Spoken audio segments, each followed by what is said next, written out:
Hello everyone, welcome back to my channel Harshida Education. Today we are going to continue chapter 13 Fun with Magnets from class 6th Science NCERT syllabus semester 2. Hello students, let's continue our chapter 13 Fun with Magnets. So from 13.4 we are going to start Make your own magnet यानी कि अपना खुद का एक चुंबक बनाएं. So there are several methods of making magnets. Let us learn the simplest one. Take a rectangular piece of iron, place it on the table. Now take a bar magnet and place one of its poles near one edge of the bar of iron. Without lifting the bar magnet, move it along the length of the iron bar till you reach the other end. Now lift the magnet and bring the pole, the same pole you started with, to the same point of the iron bar from which you began, so which you can see in figure 13.11. Move the magnet again along the iron bar in the same direction as you did before. Repeat this process about 30 to 40 times. Bring a pin or some iron filings near the iron bar to check whether it has become a magnet. If not, continue the process for some more time. Remember that the pole of the magnet and the direction of its movement should not change. So you can also use an iron nail, a needle or a blade and convert them into a magnet. So you now know how to make a magnet. Would you like to make your own compass? सो यहाँ पर आपको एक magnet जो है खुद का magnet बनाने का तरीका दिखाया है, वो कैसे बनाना है वो हमें देखना है. तो मैग्नेट बनाने के कई तरीके हैं. तो आइए यहाँ पे जो सबसे सिंपल तरीके के बारे में बात बताई है वो हम देखते हैं. तो इसके लिए आपको क्या चाहिए, आपको इसके लिए चाहिए लोहे का एक रेक्टेंगुलर पीस लेना है. इसे आपको टेबल पर रखना है. अब एक मैग्नेट लें और उसकी एक साइड को लोहे का जो ये रेक्टेंगुलर पीस है उसकी पट्टी से एक किनारे पर उसको रखें. और आपको क्या करना है, इसे बार मैग्नेट मतलब बिना बार मैग्नेट को उठाएं. आपको लोहे की पट्टी की जो लंबाई है उसके साथ इसे तब तक हिलाएं, इसे तब तक मूव करें जब तक कि आप जो दूसरा जो छोर है यानी दूसरा जो एंड है वहाँ तक आप नहीं पहुँच जाते हैं. तो आप मैग्नेट को उठाएं और लोहे की पट्टी के उसी पोल के पॉइंट पर लाएं जहाँ से आपने शुरू किया था. मतलब जहाँ से आपने शुरुआत करी थी आप एकदम उसको घुमाते हुए वापस से उसी जगह पे लाएं जहाँ से शुरू किया था. तो जैसा कि आपको यहाँ पे 13.11 फिगर में आपको दिखाया गया है. आपको क्या करना है, लोहे की पट्टी के साथ जो मैग्नेट है उसको उसी डायरेक्शन में फिर से घुमाएं जैसा आपने पहला किया था. अब इस प्रोसेस को आपको लगभग 30 to 40 टाइम्स आपको इसको रिपीट करना है. लोहे की पट्टी के पास एक पिन या कुछ लोहे के जो बुरादा है उसको आप लाएं ताकि आप ये देख सकें कि जांच कर सकें आपके कि जो ये मैग्नेट ये बन चुका है कि नहीं बन चुका.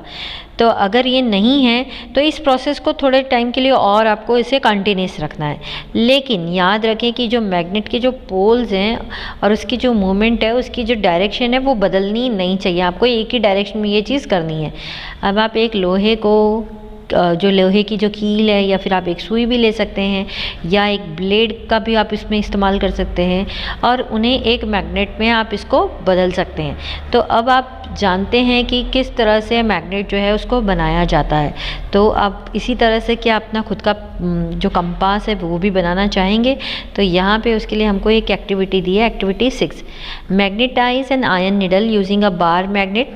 Now insert the magnetized needle through a small piece of cork or foam. Let the cork float in water in a bowl or a tub. Make sure that the needle does not touch the water, which you can see in figure 13.12. Your compass is now ready to work. Make a note of the direction in which the needle points when the cork is floating. Rotate the cork with the needle fixed in it in different directions. Note the direction in which the needle points when the cork begins to float again without rotating. Does the needle always point in the same direction when the cork stops rotating? तो activity 6 में आपको बोला गया है कि bar magnet का use करके जो लोहे की जो सुई है उसको आपको मैग्नेटिक करना है यानी एकदम चुंबकीय करना है. तो अब इस मैग्नेटिक सुई को जो कॉर्क है या फिर जो फोम है उसके एक छोटे टुकड़े के अंदर आपको डालना है, मतलब एक तरफ से डालना है, दूसरी तरफ वो निकलनी चाहिए, इस तरह से आपको उसको डालना है। अब कॉर्क को क्या करना है, आपको पानी से भरे हुए किसी बाउल में या फिर किसी टब में रखना है, जैसा कि आपको 13.12 फिगर में आपको दिखाया है। और इस बात का भी आपको ध्यान रखना है कि जो सुई है वो पानी को छूनी नहीं चाहिए।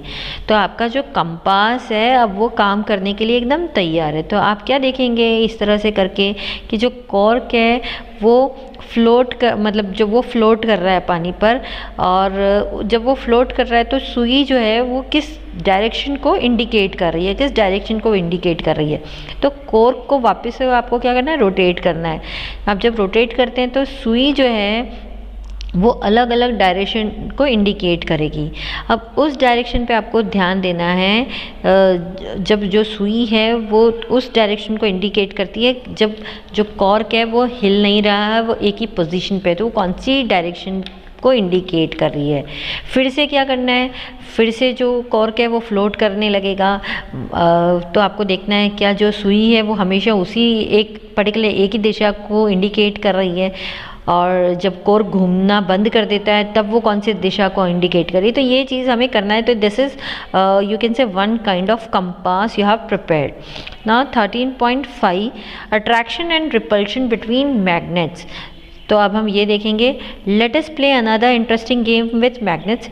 Take 2 small toy cars and label them A and B।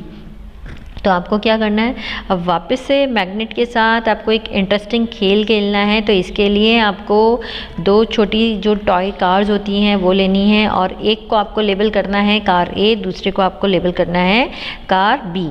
Place a bar magnet on the top of each car along its length and fix them with rubber bands which you can see here in figure 13.3। तो आपको अब क्या करना है, उसकी length के साथ हर एक कार के ऊपर एक बार मैग्नेट को आपको रखना है और इसे रबर बैंड के साथ फिक्स करना है, जैसा कि आप यहाँ पे फिगर 13.13 में देख सकते हैं। इन car A, keep the south pole of the magnet towards its front. Place the magnet in opposite direction in car B. Now place the 2 cars close to one another, which you can see in figure 13.13. What do you observe?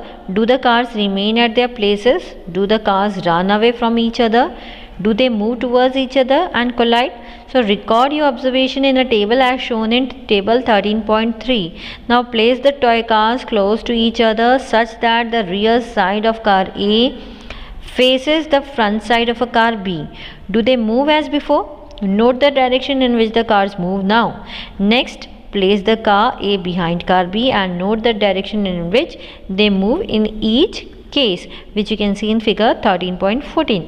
Now repeat the activity by placing cars with their rear sides facing each other and record your observation in each case. तो अब आपको क्या करना है, अब वापस से हमें मतलब जो ये हम गेम खेल रहे हैं, तो कार ए में जो मैग्नेट के साउथ पोल को उसके सामने की ओर रखना है, और जो कार बी है उसमें मैग्नेट को उसकी अपोजिट डायरेक्शन में आपको रखना है। अब दोनों कार को एक दूसरे के पास आप लाएं, उसके रखें, जैसा कि आपको यहाँ 13.13 फिगर में आपको दिखाया गया है। अब ऐसा करने के बाद आप क्या ऑब्जर्व करेंगे, जो कार है, क्या कार अपनी जगह पर अभी भी खड़ी है, या फिर जो कारें हैं वो एक दूसरे से दूर भाग रही हैं, या फिर जो कार है वो एक दूसरे की ओर खींची चली आ रही हैं और टकरा रही हैं एक दूसरे को। तो ये आपको ऑब्जर्व करना है, और जो फिर आपको टेबल 13.3 यहाँ पे दिया गया है उसमें आपको यहाँ पर ये सारी चीज़ें रिकॉर्ड करनी है। तो अब टॉयज़ कार जो हैं उसको एक दूसरे के पास रखें, जैसा कि कार ए के पीछे की तरफ कार बी के सामने की तरफ है, जो कि आपको 13.14 फिगर में दिखाया गया है। क्या वह पहले की तरह अभी चल रही हैं, या जिस डायरेक्शन में कार अब चलती है उस पर ध्यान दें। तो इसके बाद जो कार ए है और कार बी के पीछे उसको रखें, और उस तरह इनकी जो डायरेक्शन है इसको नोट करें, जिसमें वे हर एक केस में आगे बढ़ रही हैं, मूव कर रही हैं। तो अब कार के पीछे के हिस्से एक दूसरे के सामने रखकर वापस से ये एक्टिविटी दोहराएं। तो हर एक केस में आप क्या देखेंगे, हर एक केस में आप क्या ऑब्जर्व करेंगे, उसको आपको रिकॉर्ड करना है। तो आप इस एक्टिविटी में क्या फाइंड आउट कर रहे हैं, इन सभी चीज़ों को आपको रिकॉर्ड करना है। Now what do you find from this activity? Do the 2 similar poles attract or repel each other? What about opposite poles? Do they attract or repel each other? So this property of magnet can also be observed by suspending a magnet and bringing one by one the poles of another magnet near it. तो क्या दोनों similar poles एक दूसरे को attract करते हैं या फिर वो रिपेल कर रहे हैं यानी कि पीछे हट रहे हैं? तो अपोजिट पोल्स के बारे में क्या वे एक दूसरे से अट्रैक्ट करते हैं या फिर एक दूसरे से रिपेल कर रहे हैं? रिपेल का मतलब होता है वो पीछे हट रहे हैं। तो मैग्नेट की इस प्रॉपर्टी को एक मैग्नेट को सस्पेंड करके और उसके पास एक दूसरे मैग्नेट के पोल्स द्वारा एक लाकर भी आप देख सकते हैं। इसको एक्सपेरिमेंट करेंगे तब आपको ज़्यादा अच्छे से पता चलेगा। Now next is a few cautions. तो मतलब कुछ ध्यान रखने जैसी जो बातें हैं जिनका आपको ध्यान रखना चाहिए। Magnets lose their properties if they are heated, hammered और dropped from some height which you can see in figure 13.15। तो मैग्नेट्स जो है वो अपनी जो प्रॉपर्टीज़ हैं यानी कि उनके अंदर जो गुण होते हैं वो उनको छोड़ देता है अगर उसे गर्म किया जाए या फिर उसे हैमर से मारा जाए या फिर उसे काफ़ी ऊंचाई से गिरा जाए, जो कि आप यहाँ पे फिगर 13.15 में देख सकते हैं। Also magnets become weak if they are not stored properly. ये जो मैग्नेट्स हैं तो ये काफ़ी कमज़ोर भी हो जाते हैं अगर इन्हें ढंग से ना रखा जाए, इन्हें अच्छे से स्टोर ना किया जाए। To keep them safe, bar magnets should be kept in pairs with the unlike poles on the same side. They must be separated by a piece of wood, while two pieces of soft iron should be placed across their ends, which you can see in figure 13.16। तो उन्हें एकदम safe रखने के लिए, सुरक्षित रखने के लिए बार मैग्नेट को उनके अपोजिट पोल के साथ जोड़े में रखा जाना चाहिए। उन्हें लकड़ी के एक टुकड़े से अलग किया जाना चाहिए, जबकि नरम लोहे के दो टुकड़ों को उनके एंड्स पर रखा जाना चाहिए, जैसा कि आपको यहाँ पे 13.16 फिगर में दिखाया गया है। So for horse shoe magnet one should keep a piece of iron across the poles. घोड़े की जो नाल होती है तो घोड़े की नाल के चुंबक के लिए एक लोहे के टुकड़े को खंबे के पार रखना चाहिए, मतलब उसे दूर रखना चाहिए। Now keep magnets away from cassettes, mobiles, televisions, music system, compact disc that is CDs and the computer. तो मैग्नेट को और कैसे सेफ रखना चाहिए? तो मैग्नेट को ये जितने भी आप कह सकते हैं जो कैसेट्स वगैरह आती हैं या जो मोबाइल है, टीवी है, म्यूज़िक सिस्टम है, जो सीडी है, कंप्यूटर्स है, इन सभी चीज़ों से दूर रखना चाहिए। So here we end our chapter. I hope आपको समझ आया। अगर आपको समझ आया, अच्छा लगा तो सब्सक्राइब करिए मेरा channel Harshita education. Bye bye.